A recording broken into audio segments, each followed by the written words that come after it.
Vamos a estar hablando de una iglesia pura y generosa que glorifica a Dios. Y el día de hoy nuestro tema está basado en Hechos 4:32, capítulo 4 del versículo 32 hasta el capítulo 5, versículo 11, ¿cierto? ¿Recuerdan que hablamos la última vez que nos reunimos y hablamos de los hechos? Muy bien, de la oración poderosa, ¿cierto? De cómo nosotros debíamos orar con poder, pedirle a Dios que obrara de manera sobrenatural en nuestras vidas. Y hoy vamos a empezar a hablar de una iglesia pura y generosa. Y vamos a hablar de dos personas, uno es una persona y el otro es una pareja, de cómo ellos fueron generosos o no lo fueron respecto a la obediencia que tenían que llevar con Dios, ¿cierto? Entonces vamos al primer punto. Si me colaboran en audiovisuales, por favor, la siguiente. Hasta el primer punto, por favor. Que no me tomó hoy la prédica aquí. El primer punto, vamos a hablar 4 puntos el día de hoy, y el primer punto es una comunión llena del Espíritu. Versículo 32, si todos me siguen en sus Biblias, dice: todos los creyentes estaban unidos de corazón y en espíritu, consideraban que sus posesiones no eran propias, así que compartían todo lo que tenían. Muy bien. Dice entonces que la iglesia tenía unidad. Y ustedes que hemos estado viendo los hechos, hay una palabra que se viene repitiendo varias veces: unidad, ¿cierto? Y acá hay algo en esta iglesia primitiva: eran unidos. Como muy bien ya lo estudiamos, algo que ellos hacían era vivir en comunidad, en una común unión. Esa común unión era en base al seguimiento del Cristo, o en cierta manera la relación de seguidores de Jesús, ¿cierto? Entonces vamos a encontrar que en este aspecto referente a la generosidad y referente al apoyo mutuo, siempre va a estar la unidad. Y es un punto muy, muy importante dentro del concepto de Dios que Dios tiene para la iglesia, ¿cierto? Hoy tenía precisamente una charla, un almuerzo, y la persona con la que almorzaba me contaba una historia triste de alguna persona que perteneció a se diría más que una secta, que una iglesia, donde por no seguir ciertos parámetros la expulsaron completamente. Pero ser expulsado, decirle: ven aquí, tú ya no eres parte, te vas. Y literal ser un símbolo, una ceremonia para que se fuera. Pero digamos que eso podríamos tolerarlo, pero era muy sorpresivo cuando también nos contaba que no solo fue echada o expulsada de la iglesia, sino también fue expulsada de su propia familia, de su barrio, de todo su grupo de alrededor, ¿cierto? Y esto, mis palabras hacia este momento o hacia esta circunstancia, le decía: pues eso es lo que realmente no es una iglesia. En las iglesias pueden haber problemas, pueden haber circunstancias, pero creo que un concepto básico que llega a entender lo que realmente es una iglesia es el cuerpo, ¿cierto? Y a mí me encanta hacer el ejemplo del cuerpo para entender la iglesia, no solo porque la Biblia nos lo maneje y lo exponga de esta manera, sino porque nos lleva a entender un poco más qué era lo que Dios quería que nosotros viviéramos como iglesia. Yo ahorita tengo un problema en mi muñeca y me ha llevado a tener diferentes problemas, no solo el dolor, no solo la inmovilidad, no solo estar usando esto, también estar fuera del trabajo, pero hasta este punto no sé muy bien lo que tengo. Sé que algo que ya dijeron es que tengo un quiste, pero también me dicen que puede ser más. El punto es que todavía no lo he definido. Y yo me preguntaba, ¿qué sería lo más fácil? ¿Arrancarme la mano y botarla? Pues como ya no está funcionando bien, ¿cierto? Pues hagámoslo. No. Y sería ilógico, ¿cierto? ¿Por qué? Porque tú vas a hacer lo necesario para que tu muñeca, en este caso mi muñeca, se recupere y vuelva a la normalidad, ¿cierto? Inclusive en ámbitos médicos, cuando usted va, o bueno, usted ve alguna serie de emergencias o algo así, o pregúntele a un médico, siempre la última opción respecto a un accidente de trauma, digamos una mano que de pronto haya sido triturada, siempre lo último va a ser amputar. Siempre se va a tratar la reconstrucción, siempre se va a tratar de sanar, de restaurar. La última opción siempre es amputar. Entonces, si traemos ese ejemplo a la iglesia, hablando Jesús de la iglesia como un cuerpo, pues ¿cuál debería ser la última opción? Expulsar, amputar o echar, ¿cierto? La principal referencia debería ser tratar de restaurar, tratar de nuevamente sanar. Entonces, ¿por qué quiero empezar con esto? Porque muchas veces, y hoy vamos a ser muy confrontados con los esquemas, paradigmas que podemos tener referente a las iglesias. A veces en la vida hemos podido tener malas experiencias y lo lamento si ese fue tu escenario, porque yo vengo de algo así y no es bueno, no ayuda al crecimiento espiritual. Pero si algo quiero decirte es que el plan original de Dios con la iglesia es de cuidar, es de ser comunidad, de estar unidos. Hay un término y es la unanimidad, no la uniformidad. Son dos cosas diferentes. Uniformidad es todos ser iguales, todos pensar lo mismo. Unanimidad significa todos ir en pos de un mismo bien, un mismo propósito. Todos acá somos de diferentes naciones, hablamos diferentes lenguajes, pensamos diferentes. Mi esposa y yo pensamos completamente diferentes, pero tenemos un mismo amor por una misma persona que es Jesús. Y por eso estamos hoy. Y esta iglesia lo tenía muy claro. Y ellos entendían que la verdadera unidad en la iglesia es el resultado de corazones transformados por el Espíritu Santo. Y en esto hoy quiero, en este primer punto, hacerte una pregunta. ¿Mi vida promueve unidad o división? Acción, ¿cierto? ¿Qué deberíamos nosotros estar haciendo? Orar por una iglesia que refleje el amor de Cristo. Y la iglesia no es fácil, ¿cierto?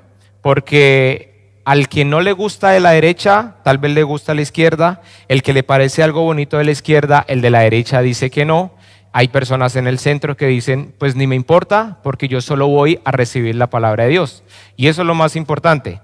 Pero no puedes alejarte de un concepto que Dios quiere para ti, y es que tú seas parte de, que seas parte del cuerpo, que vivas a través de.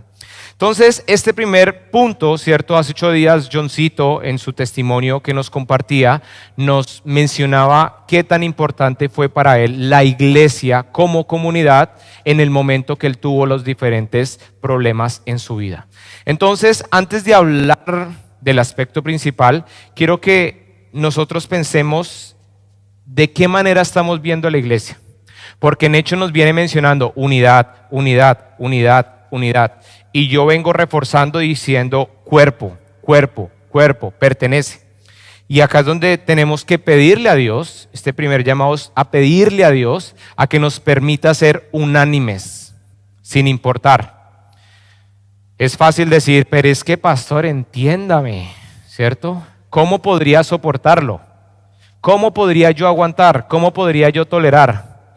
Pues si tú devolvieras esas preguntas en lo que Cristo hizo por ti, en las promesas rotas que tú le puedes hacer a Él, en la manera ambigua que tú tal vez llevas tu vida con Dios, pero viviendo de otra manera con los demás, pues déjame decirte que Dios ha sido muy misericordioso, lleno en gracia, y Él siempre te ha dado la oportunidad de volver a Él, ser restaurado y comenzar de nuevo. Y esa es una muy buena noticia, porque si hoy tú llegas a este lugar con un corazón peleado con la iglesia, peleado con el Señor, te quiero decir algo.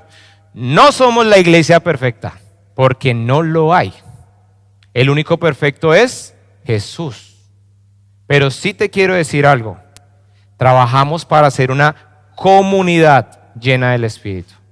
Y me encanta cuando nos unimos a hacer proyectos. Me encanta cuando los veo a ustedes en grupos más pequeños ayudándose, ayudando al prójimo.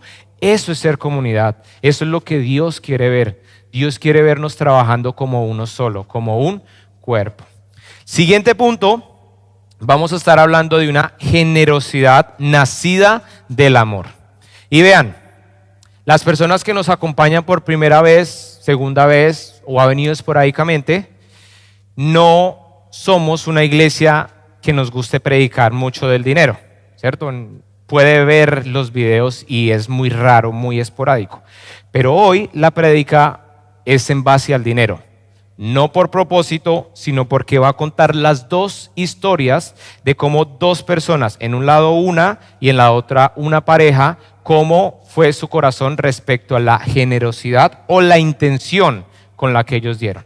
Entonces vamos a leer versículo 33, dice, los apóstoles daban testimonio con poder de la resurrección del Señor Jesús y la gran bendición de Dios estaba sobre todos ellos. No había necesitados entre ellos porque lo que tenían, terrenos o casas, lo vendían y llevaban el dinero a los apóstoles para que ellos lo dieran a los que pasaban necesidad. Por ejemplo, había un tal José a quien los apóstoles le pusieron el sobrenombre de Bernabé, que significa hijo de ánimo. Él pertenecía a la tribu de Leví y era oriundo de la isla de Chipre. Vendió un campo que tenía y llevó el dinero a los apóstoles. Había generosidad, ¿cierto?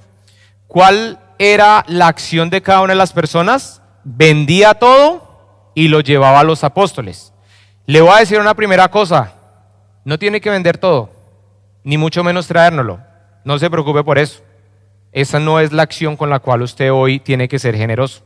Tampoco le voy a pedir plata. Solo quiero que entendamos la comunidad como vivía. Y es un aspecto que hoy en día no lo vivimos, ¿cierto? No hay como tal una comunidad cristiana que se haya reunido, que hayan comprado un lote. Bueno, hay algunas, ¿cierto? Pero son muy específicas, pero en lo normal no lo hay. Que hayan comprado un lote y que la casa pastoral esté en un lado, que tengan la iglesia en el centro y que todos alrededor hayan edificado sus casas y que toda la plata, todos los terrenos se los hayan dado al pastor y el pastor con su grupo de líderes se encargará de organizar todo, ¿cierto? No hay un concepto así.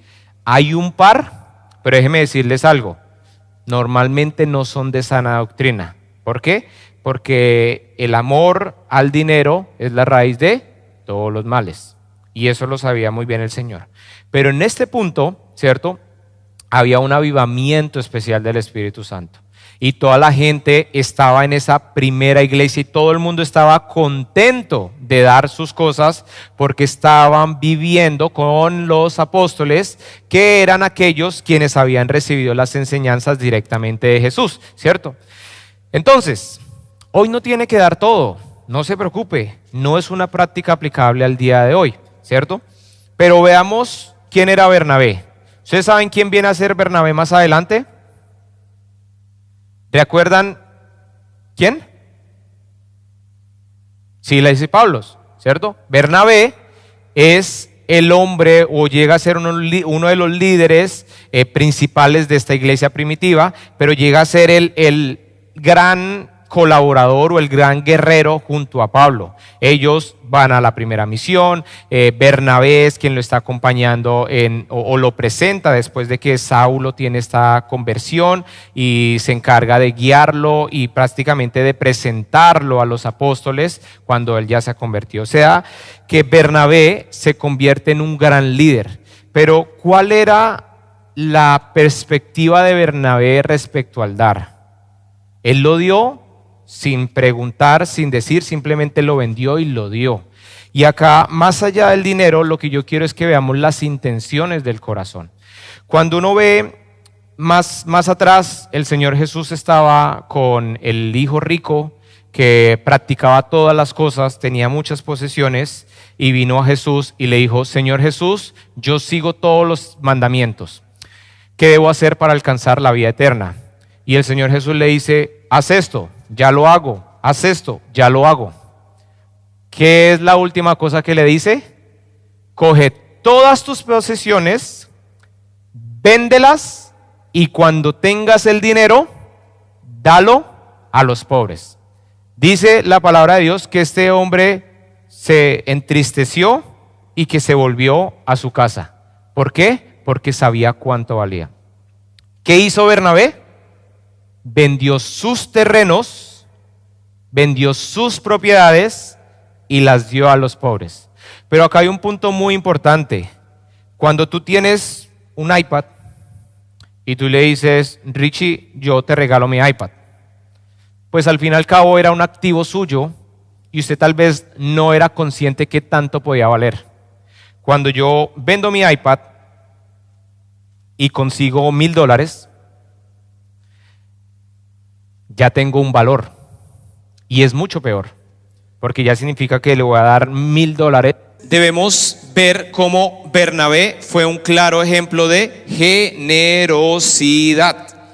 Pero más allá de cuánto dio, vemos es la intención del corazón. A dar a Dios. Un corazón que quería estar en el lugar, en la hora y en el tiempo correcto, conforme a lo que los apóstoles estaban haciendo en instrucción de lo que Dios les había dejado. En este aspecto tengo que hacerles una pregunta. ¿Estoy dando de lo que tengo con gozo o por presión? Y ahora casi entramos a nuestras ofrendas, nuestros diezmos. Y si usted no ofrenda y no diezma, tranquilo. Pero ¿cómo usted está ayudando a los demás con su dinero? ¿Cierto? Usted puede dar, no tiene que ver nada con cuánto tú tengas. El dar tiene que ver directamente con una intención del corazón de bendecir a otros. ¿Ustedes recuerdan la viuda? La viuda dio una moneda y el Señor Jesús le dijo, véanla. Señor Jesús dio una moneda.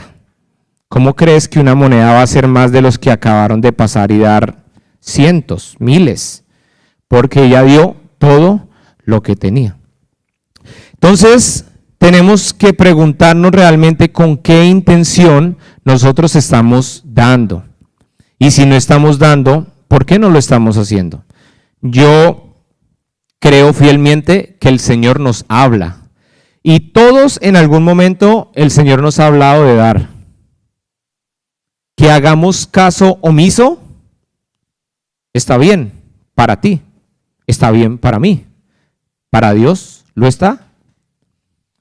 Acción, comparte hoy con alguien que esté en necesidad, como una ofrenda al Señor. Si tú tal vez no tienes el principio de diezmar o ofrendar, la primera invitación es a que compartas con alguien que puedas ver que esté en necesidad. Aprende a desprenderte y entender que lo material es pasajero. Si tú lo haces, la invitación es a desafiarte, a que creas en el mandamiento bíblico del diezmo. La palabra de Dios dice que traer todos los diezmos al alfolí y probadme ahora en esto y que bendeciré hasta que sobreabunde. Y si no, ofrendar. Ofrendar es decir, tengo esto, quiero dártelo con el amor de la misma manera como tú me lo has dado. Respecto a Bernabé, nuestras intenciones, aunque estemos hablando netamente en ámbitos de generosidad monetaria, Dios quiere que nosotros tengamos nuestras intenciones alineadas a su palabra en todas las áreas de nuestra vida, ¿cierto? Hoy usted puede decir, eso no me aplica, pastor. No, tranquilo. ¿Y cómo están las intenciones de tu corazón frente a todo lo demás? El servicio a Dios, tu tiempo devocional, tu compartir con los hermanos y demás. Tercer punto, quiero que veamos un contraste, una advertencia contra la hipocresía.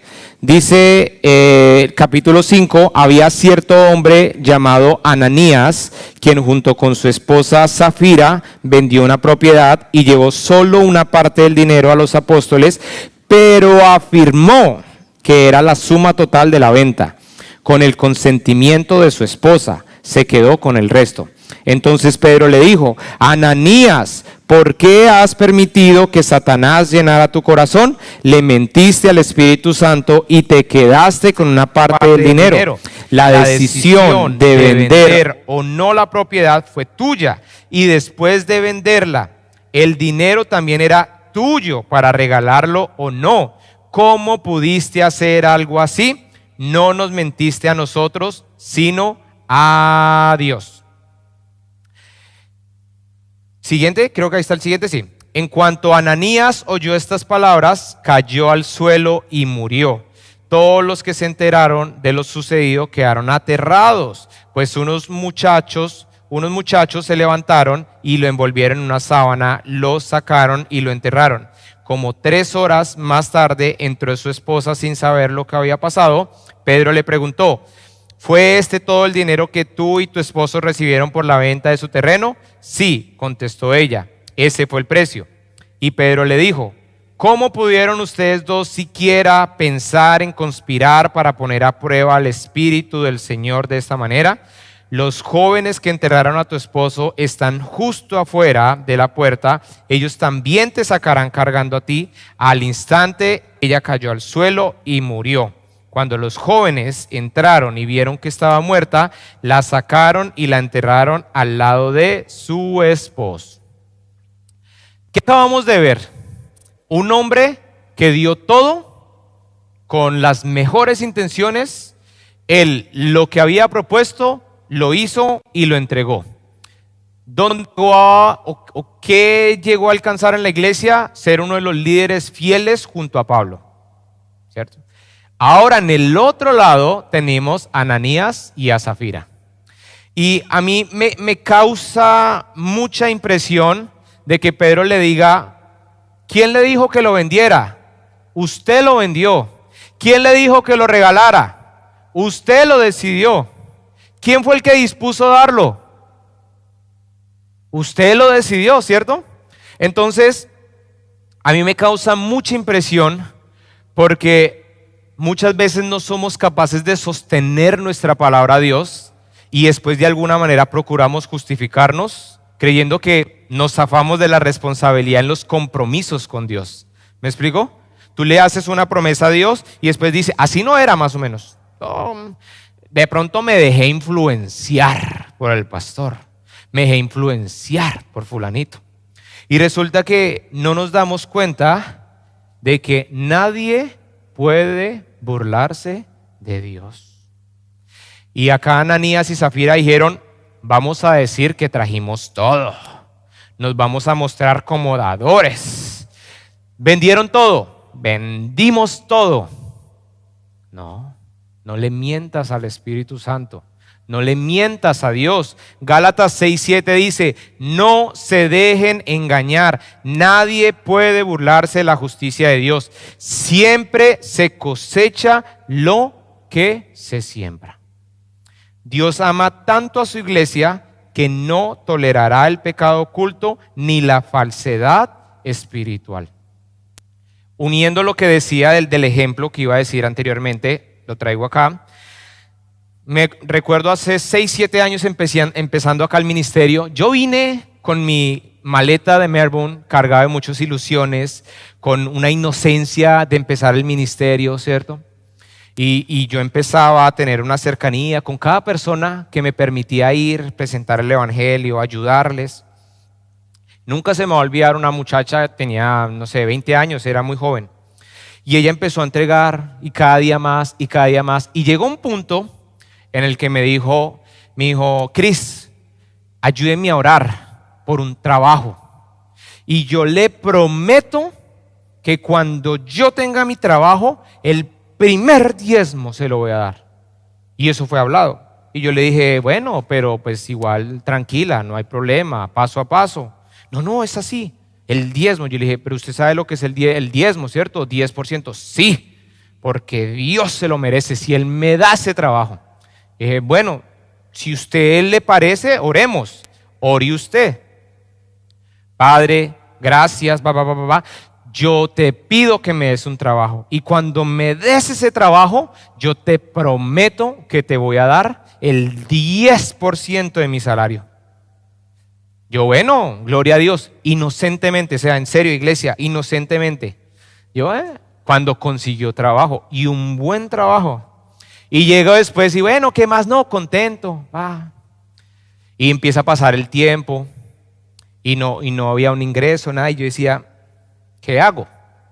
Porque me pone a pecar a mí también. Porque yo fui testigo de la promesa. Y yo, ¿qué, le digo o no le digo? Pues que si le digo voy a sentir que le estoy pidiendo plata. Pero entonces, ¿para qué se ponía a decir eso?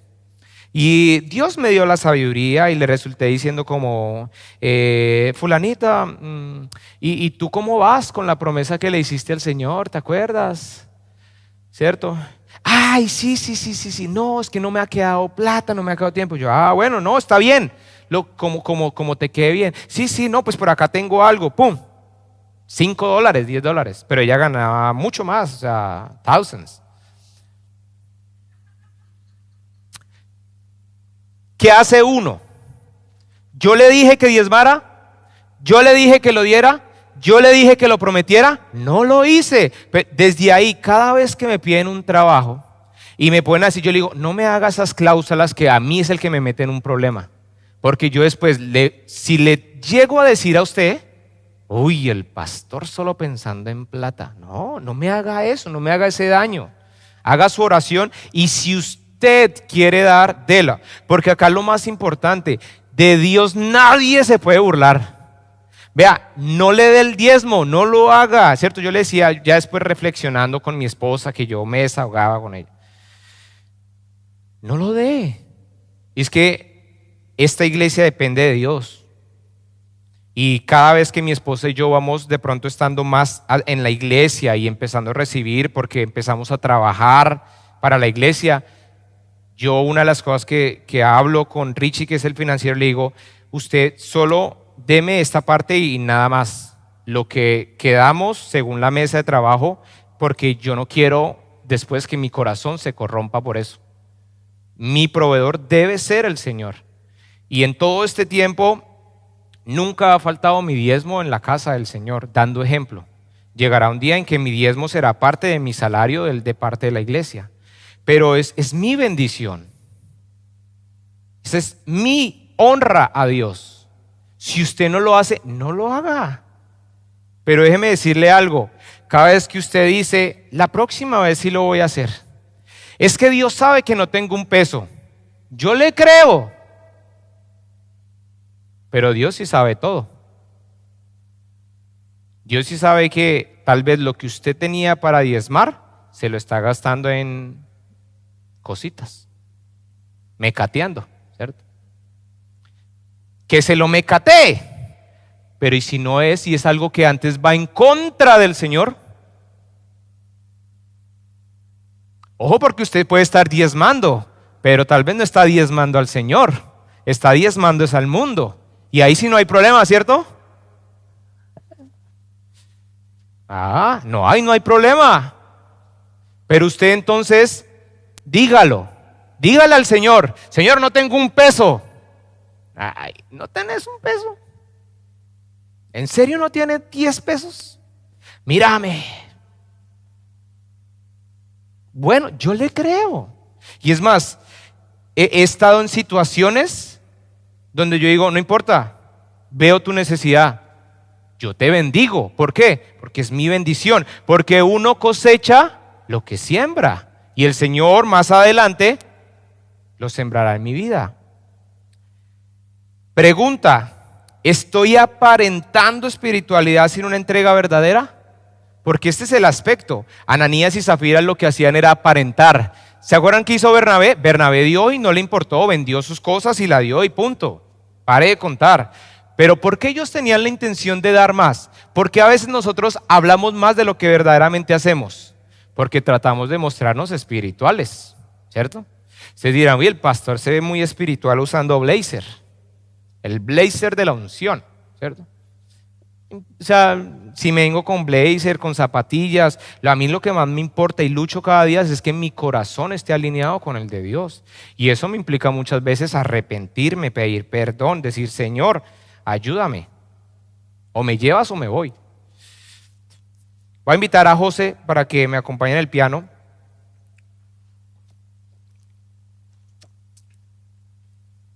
Es difícil la parte de las finanzas.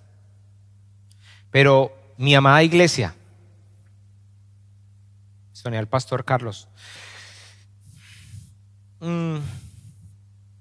nadie puede burlarse de Dios.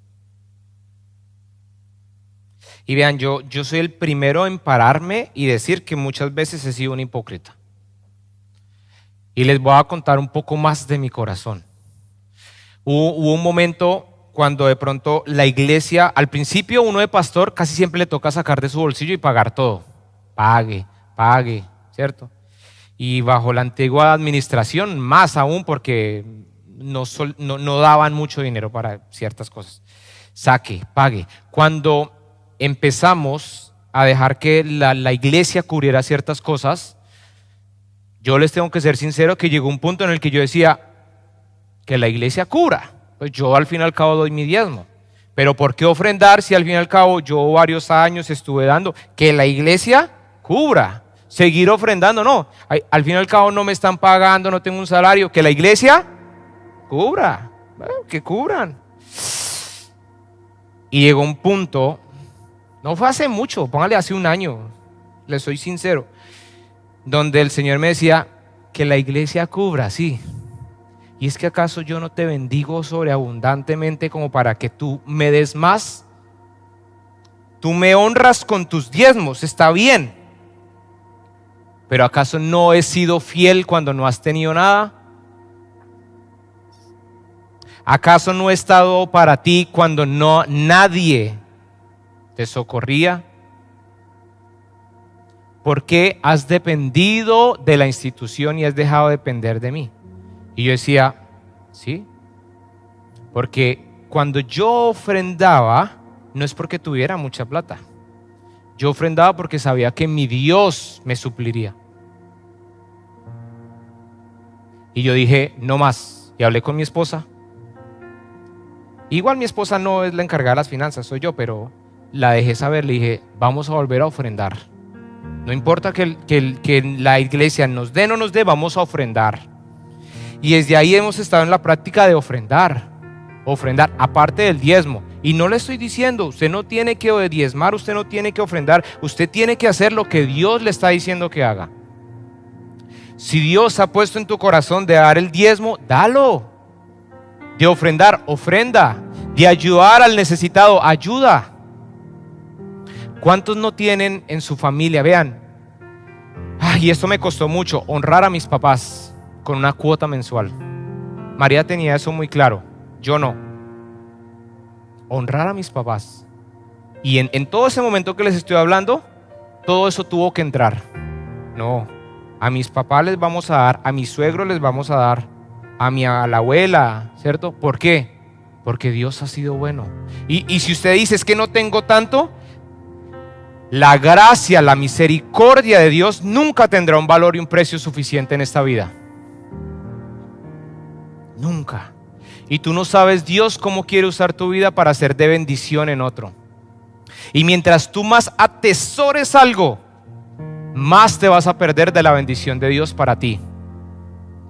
El dar no se trata de cuánto tengas, se trata de entender que somos mayordomos, y como somos buenos mayordomos, damos porque nuestro hacedor, nuestro dueño, nuestro todo nos va a seguir supliendo. Y ahí es donde yo quiero que ustedes se pregunten realmente, ¿cómo estamos dando? ¿Cómo estamos llevando mi vida espiritual? Y en este punto, sacándolo un poco de la parte monetaria, porque principalmente es monetario, pero sacándolo un poco, ¿cómo estás viviendo tu vida espiritual? ¿Cómo estás sirviendo? ¿Cómo estás siendo con los que están alrededor? ¿Qué estás haciendo con tu vida? ¿Cuántas vidas tienen? Una. De Dios nadie puede burlarse. Nadie. Vean, ustedes me pueden decir lo que quieran. Y en mi manera de ser, que trato de ser, el Señor me ha dado como carisma, me ha formado en paciencia. Normalmente está bien, no hay problema, yo te creo, ¿cómo te puedo ayudar? Pero hay circunstancias detrás que yo digo, Señor, espero que me estén diciendo lo que es correcto.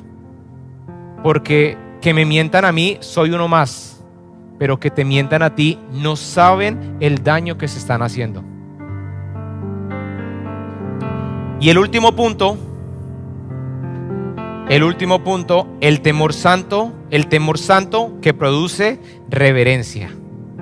Gran temor se apoderó de toda la iglesia y de todos los que oyeron lo que había sucedido. El juicio de Dios sobre Ananías y Zafira provocó temor reverente en toda la iglesia. ¿Qué pasó con ellos? Murieron. ¿Ustedes se imaginan? Pensemos, usemos la cabeza un rato. Si muriera hoy alguien delante de nosotros porque cometió un pecado, ¿qué pasaría? ¿Qué pasaría? Yo les digo qué pasaría. Algunos dirían, eso es show. Otros dirían, es obra del diablo. Otros dirían, Dios es amor y Dios nunca haría tal cosa. Yo le puedo asegurar que pasarían muchas cosas menos de reunirnos y decir, iglesia, algo ha pasado acá, tenemos que orar y entender que si esto es un juicio de Dios, tenemos que aceptarlo y someternos a Él. Pero gracias a Dios hoy en día estos juicios no pasan, porque si no, estaríamos muertos saliendo cada vez de la iglesia. Pero ¿sabe qué sí pasa? Yo pensaba, yo decía, meditaba, o sea que ya no hay un juicio, o sea que podemos hacer lo que queramos y si hago una cosa u otra cosa es lo mismo. Y resulta que no. Muchas veces lo que Dios permite es que nuestras propias malas decisiones moldeen lo que es nuestra vida presente. Tú eres un hijo de Dios, la presencia de Dios vive en tu vida. Tú eres hijo del Rey, del Altísimo. Tú eres perdonado, eres redimido, has sido escogido, has sido limpiado. Pero si tú con tus acciones quieres vivir como un cerdo en el lozadal, mendigando por un pedazo de comida, Dios te va a dejar. Porque fue lo que tú decidiste hacer, sabiendo lo que Dios había hecho contigo previamente. El temor santo de Dios. ¿Saben cómo se va a llenar la iglesia? Con evangelismo, llevando la palabra de Dios y demás. Pero hay una manera más fácil. ¿Saben cómo?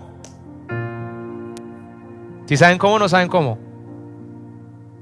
COVID, guerra, un meteorito cayó en la mitad de Australia, se fueron las comunicaciones, ya no hay manera de comunicarnos con nuestros seres queridos en Colombia. Esta iglesia va a estar así de latinos, se los aseguro. ¿Por qué? Porque ahí sí entendemos y reconocemos que necesitamos de un ser supremo. Ahí nos acordamos del que le hicimos promesas un día.